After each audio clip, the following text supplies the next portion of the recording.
Hello. Sorry about that. A little technical difficulty there. My name is Emily Eldridge. I am the creator of Change Light System and the founder of Change Light and the host of the show, Inner Work for Greater Good. As always, I'm so happy to have you here.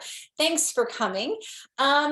I am going to cover something a little bit different today, only because this is more of an external thing that impacts how we feel on the inside. Obviously, there are a lot of things that impact us, that are outside of us that impact how we feel on the inside. But this is something that I think is kind of pervasive, and I just want to bring this up as a way for us to be more aware of how we are allowing, I would say, like old, in many cases, outdated constructs impact us, like how it causes us to react in certain ways that maybe we haven't stopped and questioned those approaches and really question whether or not this is right for me or not.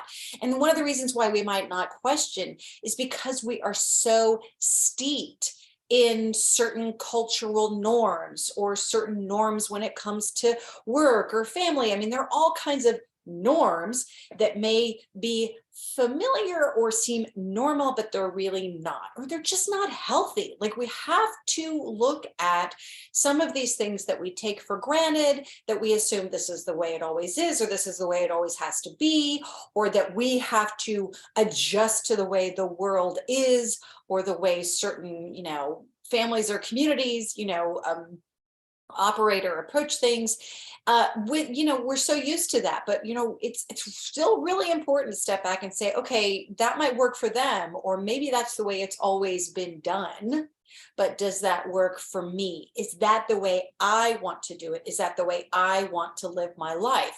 And I think it's also really important to be constantly evaluating things for ourselves, because otherwise we can get kind of caught up in the flow of the way things are going, or we can also not really pay attention to those signals. I'm always talking about, like, where are those inner signals that are telling you that something doesn't feel right, doesn't work for you. If you're having an emotional reaction to certain things, or if you are really having a breakdown. I mean, that's the thing. I think the best thing we can do is, like, be aware enough so that we don't necessarily reach those breakdown points where we're really falling apart, where everything is, a mess before we finally take action. I'm a firm believer in constantly just being aware and evaluating and tuning in and noticing whether something resonates for me or not before I necessarily espouse it. But what I'm actually talking about here today, I know I've done a lot of sort of exposition here or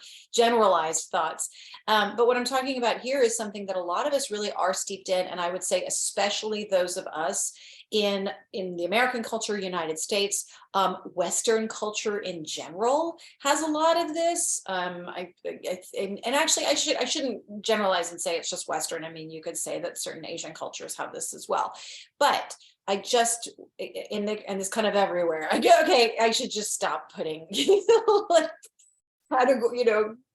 sort of geographicalizing this necessarily, because, so much of our world is steeped in this. But that has to do with rushing, hurrying, approaching our work and basically our lives in a certain way. Now, here I want to tell you why I'm even having this conversation with you, or even bringing this up. So I have a dear friend, who posted on Facebook like about a week ago. She talks about how she's working really, really hard, and that she feels really strongly about really paying attention to detail and making sure she dots every I and crosses every T. But the problem is that she gets really, really stressed out when things aren't done, or they're not right, things are piling up. And that and this is for her work. So in her work, and I know her personally too, she's constantly working. She rarely slows down. And she knows it's not good for her. It stresses her out. It makes her unhappy. It makes her sick. And in fact, this particular friend of mine went through where she was such a workaholic for all these years. And then finally, she just so badly burned out that she said, I can't work. And she just stopped working for a while. Luckily, she had enough money to be able to take a break for a couple of years. But in that time, she did stuff that brought her joy, that really lit her up. She traveled to cool countries and really just, it was so healing for her. But now, she's kind of come back into the rat race, as they often call it, with working for a big company and having a lot of responsibilities, and then taking on that stress and stressing out, if things aren't done exactly right. Now, without getting into sort of her history or her particular constitution, I've used that term before, or emotional, whatever her particular emotional triggers are. Here's what I thought was interesting, because what happened was she actually asked questions. She goes, those of you who just let it go, how exactly do you do that? And I thought that was a great question. And it got a lot of really interesting answers. And there was one answer in particular that I thought, okay, great. I'm so glad someone addressed this. So some people were saying, I'm a doctor, but what I do isn't life or death. So I remind myself it's not life or death. A lot of other people said, I realized that, me working really hard is just making rich people richer, and if there's so much work, they should hire more people, sort of interesting comments like that. But here's what one woman said. And she said, really internalizing and remembering that perfectionism, urgency, and worship of the written word are pillars of white supremacy culture. She said, knowing this and remembering this has helped me so much. Then she goes on, though, and she talks about, I'm trying to see actually, where did it go? But basically, she talks about it in terms of white supremacy culture. Okay, so that's a whole other conversation. That's not the point of what I'm saying, although, okay, I know I'm rambling. Here's what I wrote in response to that. I said, this is a really good point, because I saw that she was pointing out that it's actually a kind of cultural thing that we tend to be steeped in that causes us to stress, that causes us to feel like we have to get everything right, or we have to hurry, or, it's all on deadline. And it creates all of this pain and stress and strain and burnout and unhealth and dis-ease inside of us. And yet so many of us do this and are pressured to do this and are expected to be this way without kind of going, wait a minute, hold on. Like, does this work for me? And I get it. I understand. Sometimes there are certain practical realities, like, yes, we have to put food on the table. We have to make enough money to support ourselves and the people we love. So my point though, is that even in the midst of all of that, have we ever sat back, how often do you sit back and go, wait a minute, is this working for me?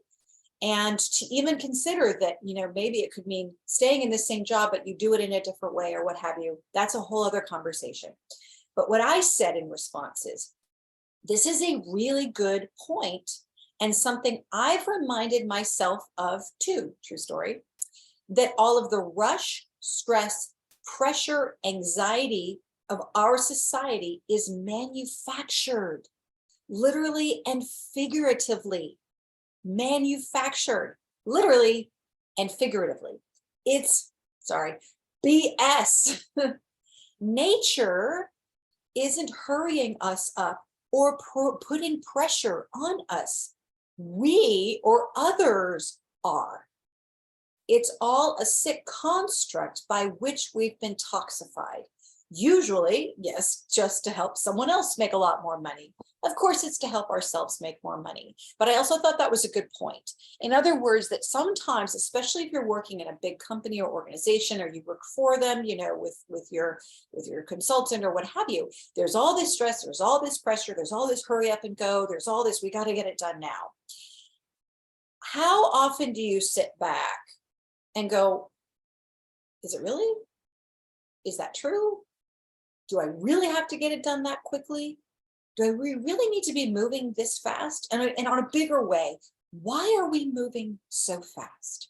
Why are we stressing out so much? Now, I understand our ancestors had to stress to a certain extent to survive. If you've ever watched the TV show Alone, oh my God, like in those cases, you've got people in the wild by themselves. No one else is there to help them. No one else is going to help them survive. Obviously, they can call an emergency, but then they're out of the running for the big prize money. But the point is, they are alone. And so historically, in terms of our civilization and humans, usually we have stayed in tribes, we've stayed in families, and we've been able to make things happen together. So that is a big way that we have survived, is by being in those collectives and doing, this person's really good at doing this, so they do that, or, the whole sort of concept of barn raising, and how, in the olden days, people used to do barn raising for each other. They'd come together because one farmer, can't necessarily build a barn by himself, or it would take a lot longer. So it's easier to do things as a group. And at the same time, as I say that, that's often one of the big reasons why it can be hard to question what the group is doing, to go a different way, because we are so genetically, historically, etc., designed to be a part of a group. But in this case, it's really questioning that our society has evolved in a certain way. So yes, nature is, does what it does, whether it doesn't care what we think. Nature does what it does. A hurricane's going to come along and it can threaten our survival. And so yes, we have to batten down the hatches, and we have to, get our munitions together, and we have to make sure we survive through that. So our ancestors, of course, had to do that too. And so there's a certain amount of stress just that's innate with living on this planet. And so, of course, historically, our ancestors had a lot of stress in terms of, having to survive. But at this point, there's more. I would say that there's another layer, or many layers on top of that. Because the truth is, when a community is working together and when people are really supporting each other, there's a lot less stress, right? Because you feel less alone, you feel less scared, you know that people have your back, you know you have their back, you have a sense of purpose and belonging. That word that, a lot of people use the word, but like I've heard Brene Brown use that word a lot, belonging, that we feel connected and we feel much safer. But you gotta ask yourself, though, we've got, in terms of the world, I don't know if I want to get quite this big, but the world as a whole, in general, there are a lot of people suffering and there are a lot of people starving. I am not denying that. But civilization, more people are living at a higher standard, have a higher living standard than I think any time in history. I believe that's actually what's shown by people who study these things.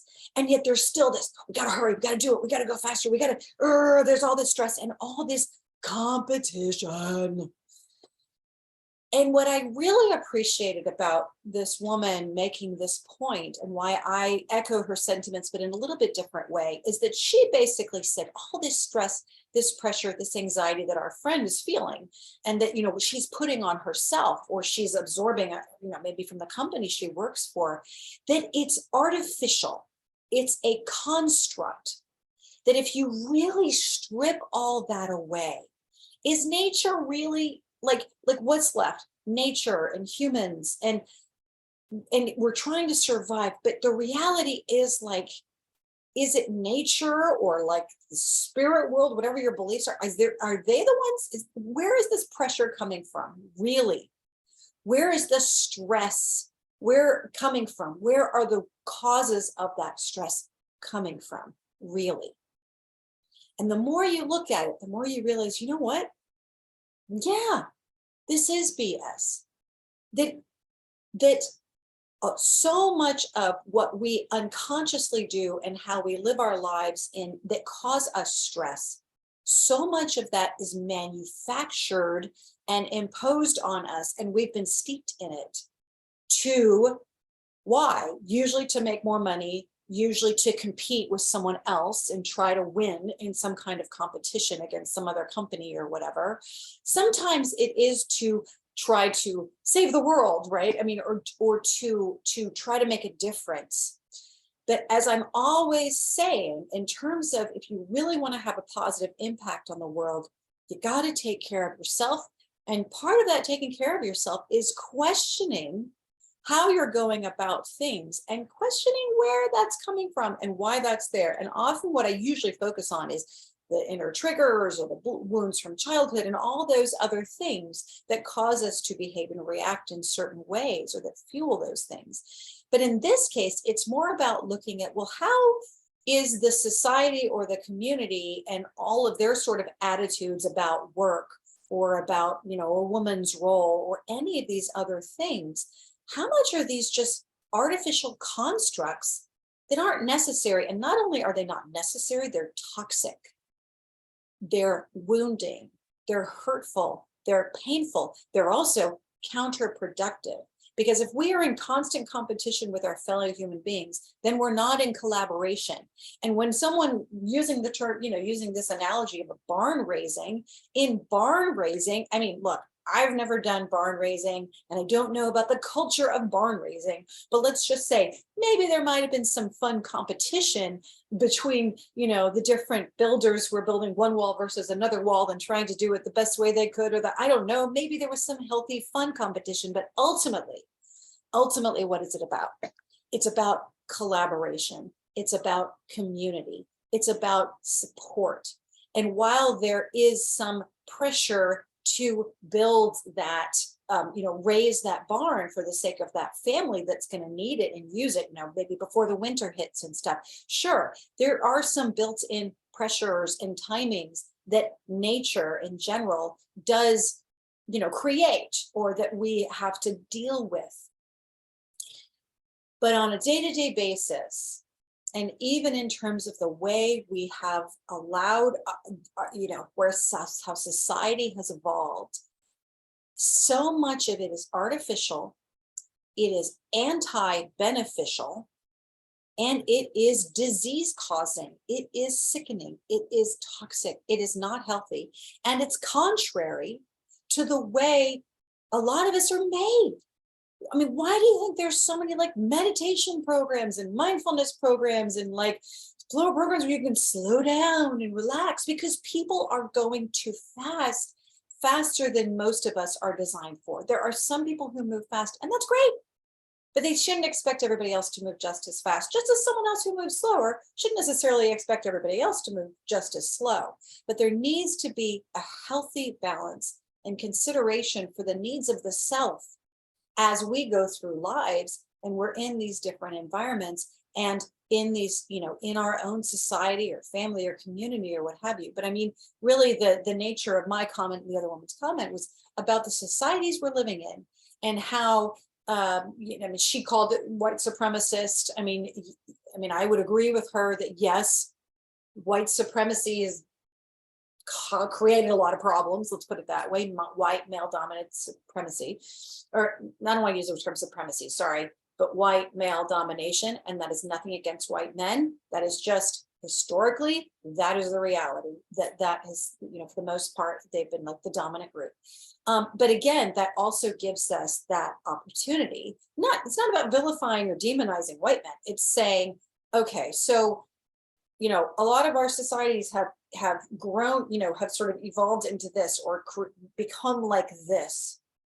Is that really what we want as a society, as a community? Is that really what's healthy and what's helpful? And I would argue that for most of us, no, that it is not healthy. And so that is where, when it comes to inner work, it really is about going, okay, so that's the way the rest of the world moves, or that's the way, or this is the way I've been trying to do it to sort of fit in with this company or this society or this environment. But is this really right for me? And also, is this healthy? Is it healthy? And to consider how much those external, bigger issue factors that you're steeped in, how much of that have you absorbed and allowed to impact how you show up in the world, or the decisions you make, or even some of your own goals? Because sometimes we can set goals and visions and deadlines and whatever for ourselves, that ultimately may actually not feel right. It may be because we think we have to finish something in a certain amount of time, or maybe because we think we have to show up a certain way in a meeting, and because this is, and it's just not healthy. And I know that I'm mostly speaking to women here, and men, I really appreciate that you're here as well. I speak to a lot of men as well. But there's a lot, there's something to be said for also the different ways that our bodies are built. And that is how vital and important it is for us to honor the way we are uniquely built, so that we can design the lives that we desire, that help us feel how we want to feel, not by someone else's standards, not by someone else's pressures, not by someone else's timeline, but our own. That is where the peace is, in knowing your own timeline, your own compass, your own truth, your own well-being, and what serves you and feels good for you. Because as I always say, when you heal the world. So by doing that, you help have an impact and make a difference in creating a healthier community, society, family, world for us all. I hope this has been really helpful. I hope this has really gotten your wheels turning. And as always, if you have any questions, you can email me, Emily@changelight.world. Please join our community, which actually, as I keep saying, we're going to be making some big changes, and we have a deadline for ourselves, but we set it. When I say we, it's my teammate and I, Marlou, and we set it for ourselves because this is what feels right. But we do have a deadline for ourselves, and we are excited. I'll probably update you once we're a little further along, but we're going to be creating some amazing things and releasing some really amazing things out into the world. So I hope that you will join us and be a part of it. Okay, enough from me. Thank you so much. I hope you have a great week, and I will talk to you next week.